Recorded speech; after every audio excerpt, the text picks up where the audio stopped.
Hello everyone, welcome back to NPC. आज का हमारा टॉपिक है resolution of vector.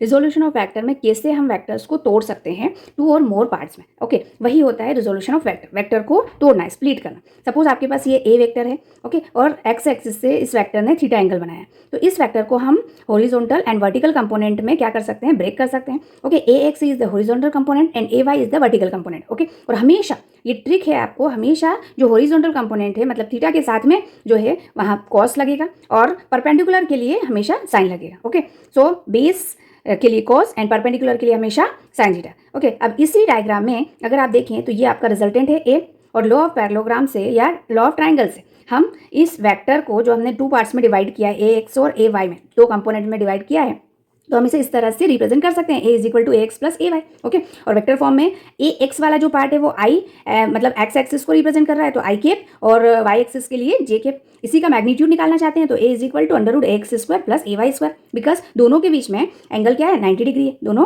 Vector component के बीच में एंगल क्या है, 90 डिग्री है। ओके, और टेन थीटा डायरेक्शन के लिए हमें ए वाई अपॉन ए एक्स परपेंडिकुलर अपॉन बेस करना है। ओके, सिंपल सा एक न्यूमेरिकल ले लेते हैं। एक फोर्स है 10 न्यूटन का जो कि एक्स एक्सिस से 30 डिग्री एंगल पर है। अब इसका आपको हॉरिजॉन्टल और वर्टिकल कंपोनेंट बताना है। तो जो हॉरिजॉन्टल कंपोनेंट है मतलब एक्स कंपोनेंट है वो क्या हो जाएगा, तो ये हो जाएगा बेटा F cos 30, F cos 30। Okay, cos 30 √3/2 होता है, तो 10 √3/2 मीन्स 5 √3। ओके, और परपेंडिकुलर कंपोनेंट हो जाएगा आपका 5 F sine theta, F sine 30। Okay,